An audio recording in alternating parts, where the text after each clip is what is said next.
How long can you hold your breath? That's the question that black mold is going to be asking you. Hello, welcome to Quackalope. Thank you for being here. Today we're bringing you a Kickstarter preview of a brand new indie title coming to the Kickstarter scene, Black freaking Mold. Now, if you're already saying to yourself you're not sure you can hold your breath, don't worry, there is a timer mechanic that averages out the duration of a normal person's breath-held ability to be about 60 seconds-ish. 60 seconds, that's about all you get if you are playing Black Mold. However, maybe you're a diver who's got the ability to talk or, hold your breath for a longer period of time.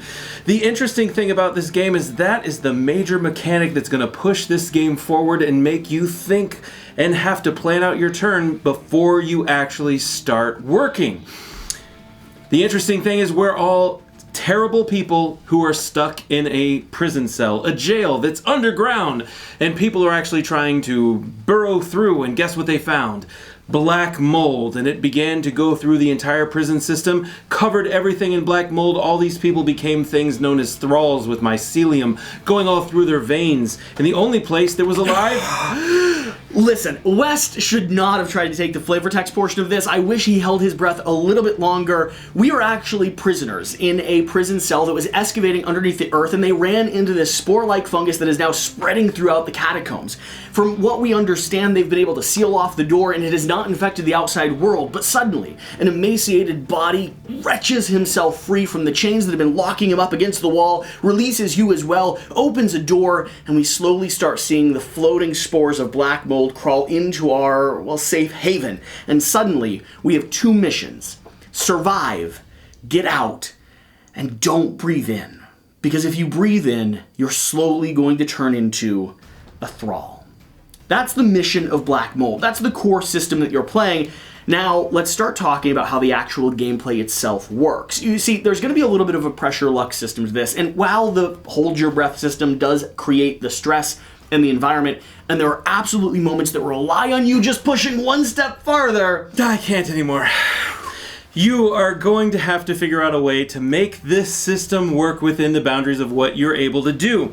One of the unique mechanics of this particular game is as you go in from one room to another, you have two options in each individual room. You can search by looking at that little white frame thing. Kind of think of it like a flashlight going through the room. There's a number on there. That means that you're going to have to roll some dice. You roll the dice, try to get a bunch of these little grits, which are the little blood droplets, so to speak. Once you find two of those, then, or 2, 3, 4, depending upon whatever it is, you are going to be able to get an item from that particular room. Now, that item could be a game changer for you. It could be things like rocks. It could be pieces that you're able to make different types of things out of, like different types of fire, even. Things that you could use to defend yourselves from the thralls. Or it could be things like nuggets, which are like gold. Oh my gosh!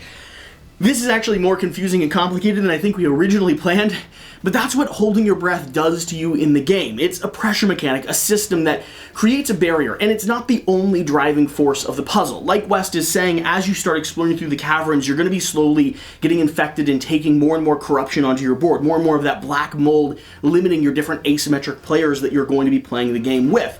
But on top of that, you're also going to have other hard stops that happen. For instance, the amount of cards that you can play through. This is going to be the deck of neurons that are actually able to connect, because thinking while holding your breath makes you consume the oxygen in a slightly different and more rapid way, making it harder for you to make split-of-the-moment decisions. You'll be rushing through these hallways trying to meet the various different objectives, whether that's rolling dice to search for various different items that you can build things with, like West was talking about, or pressing on from one location to another location. And you might end up being in a location that is absolutely not advantageous. It's the place you don't want to be when the thralls come after you. If you end your turn in a place that isn't a safe zone, like this big X right here, you take a damage. And if you go through a room like this, which is covered in mycelium, you're going to take a damage for going into it and a damage for exiting it. But guess what? Sometimes you're going to go through that room and you're going to find a dead end. And when that happens, you've got to go back through that other room again. But guess you're still gonna have to go through and make this little mycelium check, which means you have to pull the exact number of cards it says and then magically line up these two little pieces. And if you can't magically line them up, then things happen to you and it doesn't work. And when you're trying to figure out what's going on because your brain is starved for oxygen, because all you have in your system is carbon dioxide because you're constantly holding your breath, it makes the game really challenging. But the good news is you have the ability to try to heal yourself. You can try to heal yourself in every single room that you're in. I have to be honest, the state of this preview video is demonstrating why black mold works, why it's interesting, why the puzzle of holding your breath while you move throughout the catacombs is something that is novel and worth exploring and playing into. West was talking about various different locations. First off, this location here, you don't take damage because this is actually a safe haven. If you land in that location, you won't be infected at all, but every other area in this landscape is going to be infecting and corrupting your board. So let's start breaking this down into a few different categories. When you start speaking again, West, talk about how the card system works for movement. I'm going to start, until you have to take your breath, talking about the different asymmetric player characters that we have. And I'll jump back to that when the time comes. So, we have various different types of characters that we can play as. Each one is actually going to have their own customized deck of very special items that they get to use. And these can be swapped and mixed and matched and mixed around. But for instance, I get bone dice, which means I get to re-roll one of the rolls that have happened. And that can be essential to the way that my character operates in this puzzle of a system. If I keep talking like I'm not done, West won't be allowed to breathe. But I'm going to. Because the way that you get from one room to another is that it's very important for you when you're going from this place to this place, you have to clear this card by looking for this particular white line number. This will allow you have to get 4 of these myceliums in a line. So that means you got to pull with one hand all these different cards. And these weren't shuffled, so it makes it a little bit more complicated. But let's say I've got these 4 cards, so I'm looking at them trying to figure out how to make them work. Well, these two match just fine, and this one, well, it kind of matches if I put it over there, but this one doesn't match at all, so I gotta throw it away and grab a new one. Oh my gosh, that one doesn't match either. Let me grab this one over here. Maybe this one will match. Ah, it does. Now I've made this 4 match, which is perfect, and now I can move my character to the next location. But if I want to go here, I've got another 3, so I've got to grab another one and then move it along. I've got to pull 3 out. These 3, oh, okay, well, do they match? I think this one goes up to the top. Yep, that works. And then this one in the middle, that one works. Great. Now I move to the next one. That's another 2. So I've got 2 more I've got to try to figure out. Yeah, that one works over there. Oh, no, it doesn't. How do I make this work? I'm running out of air. What am I going to do? I've got to throw that one away. Okay, try another one. I think this one works. Yep, that does. And then I make it to this location, and then I can breathe.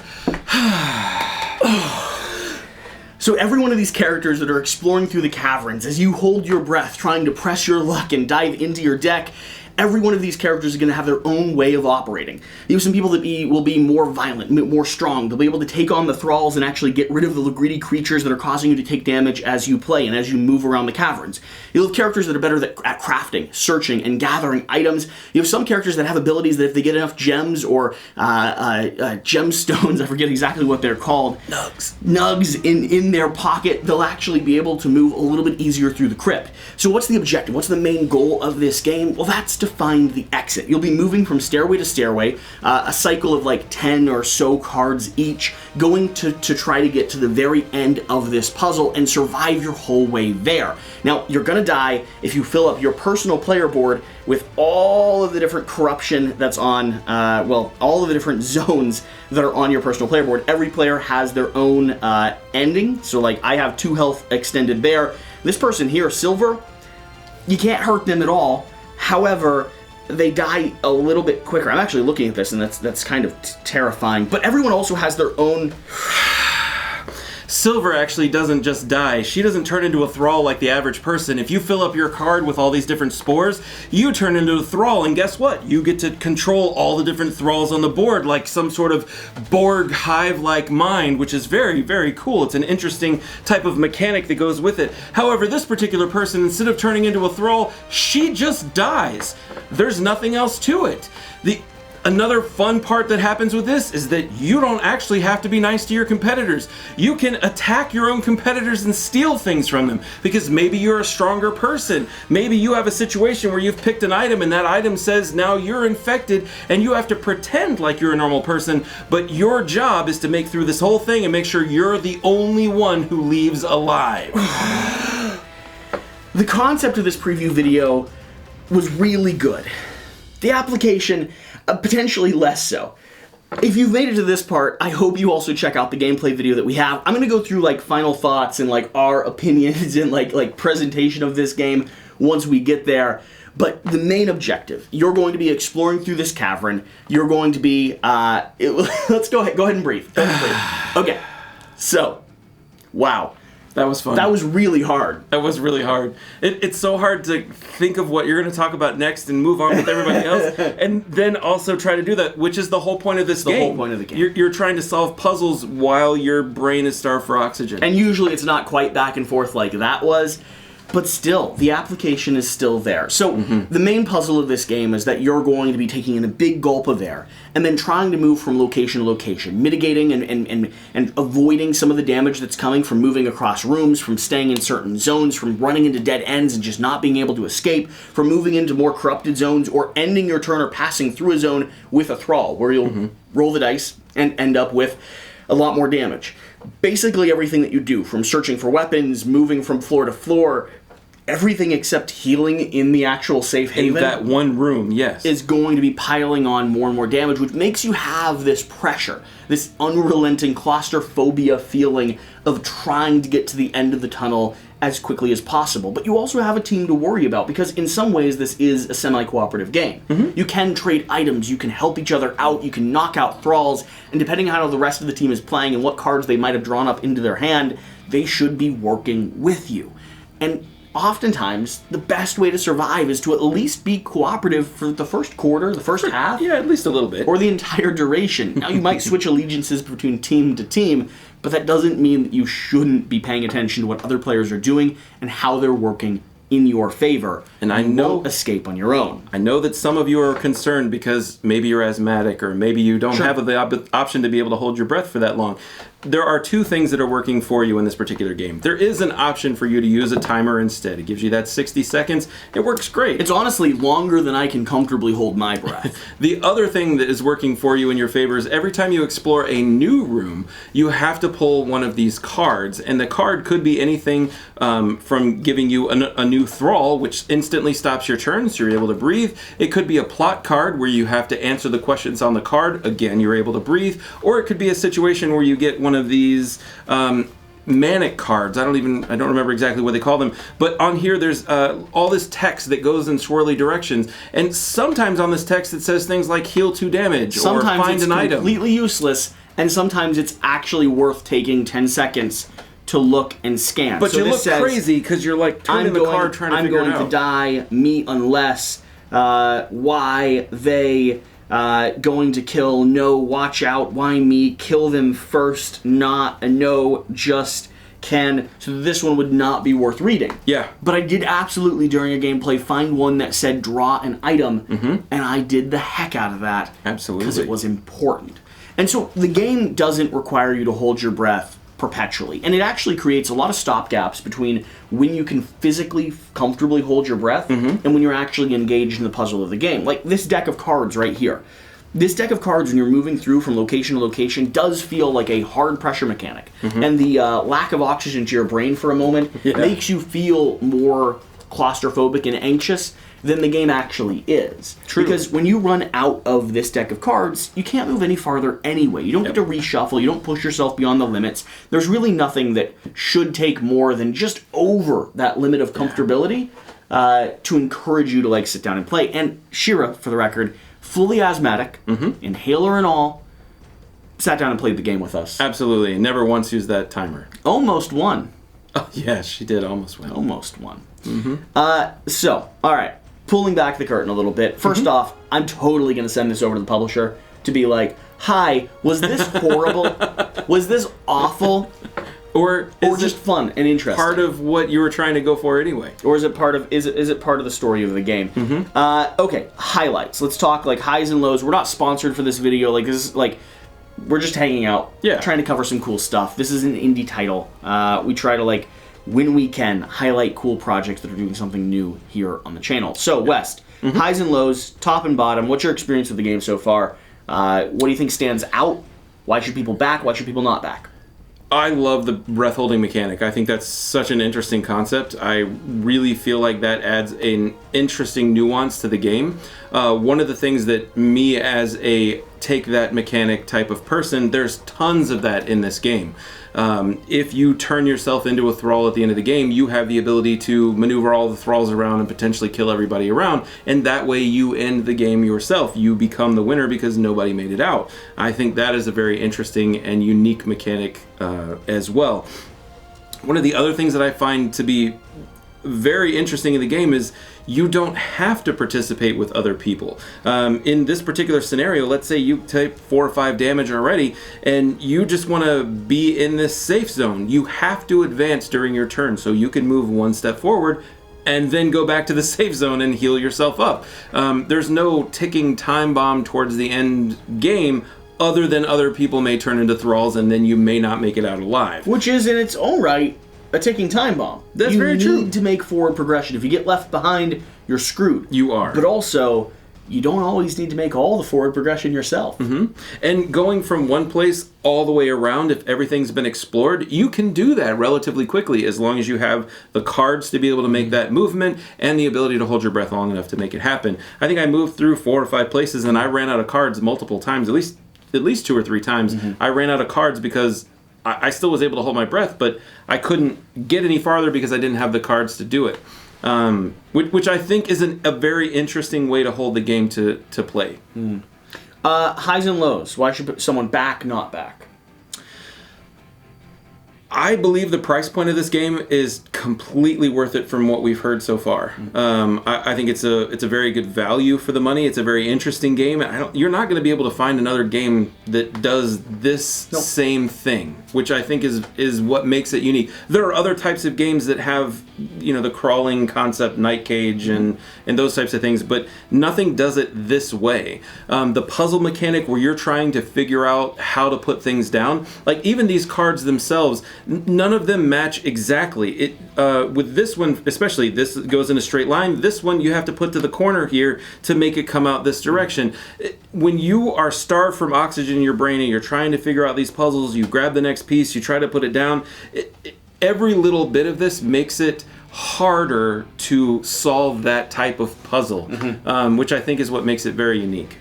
Yeah, so highs and lows for me. The high is absolutely going to be not only the application of the breath holding mechanic, because I think it's unique and I don't know of another game that does something like this, but actually the responsibility that the game has taken with it. This is not a game that just pressures you to hold your breath for as long as possible. Right. Instead, it has story moments, it has highs and lows, and that little bit is just, it's like a timed mechanic. It's like hitting a stopwatch and saying you've got 45 seconds to do your turn. Mm-hmm. It doesn't stress you out other than the fact that it does. Right. And it works because physically you're limiting your own capacity to reason. You're feeling the pressure of trying to rush from location to location. You're making a decision between searching for an item in a location or trying to move an extra space. And those decisions matter, and they matter in a real and physical way in Black Mold. Oh, beyond anything that's ever out there, yeah. And I think that's awesome.